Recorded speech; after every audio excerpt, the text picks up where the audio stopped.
জ্বালানির পর বাড়ছে বিদ্যুতের দাম, 32% পর্যন্ত বৃদ্ধির প্রস্তাব। বুধবার থেকে গণশুনানি। গ্রাহকের ওপর চাপ না বাড়িয়ে অযৌক্তিক ব্যয় কমানোর পরামর্শ। গ্যাস বাড়াচ্ছে, বিদ্যুতের বিল বাড়াচ্ছে। রেগুলার দাম বাড়লে প্রত্যেক শ্রেণীর লোকের কষ্ট হবে। তেলের দাম বাড়ছে, কয়লার দাম বাড়ছে।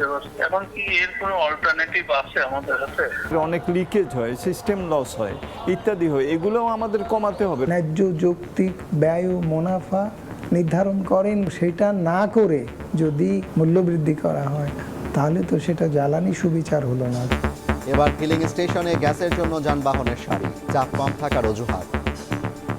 তেলের সমাধান করছে, গ্যাসে এই যে শুরু করে দিছে। গ্যাস ঢুকছে 190 টাকা, যেখানে গ্যাস ঢুকবে 600 টাকা। গ্যাসের সিরিয়াল কেন এটা দাম বাড়াইবো? তাহলে আরো আগেই বাড়াই দেব। পর্যাপ্ত পরিমাণে আমাদের স্টোরেজে গ্যাস নাই, যার কারণে আমরা গাড়িতে পর্যাপ্ত পরিমাণ গ্যাস দিতে পারি না। দেখছিলেন প্রধান শিরোনাম। সন্ধ্যার সময় সঙ্গে আছি আমি জাফর সাদিক। এবার অন্যান্য শীর্ষ সংবাদ। শিক্ষা ও স্বাস্থ্যে গুরুত্ব দিয়ে 3 লাখ কোটি টাকার এডিপি অনুমোদন। চলতি অর্থ বছরের চেয়ে 50% বেশি।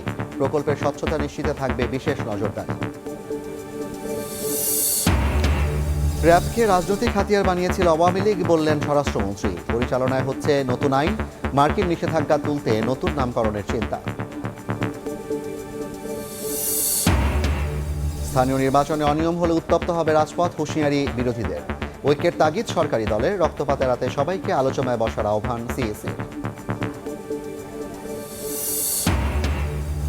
এবং চট্টগ্রাম নগরীতে জুলাই গ্রাফিতি মোছা নিয়ে দুপক্ষের উত্তেজনা। 144 ধারা জারি।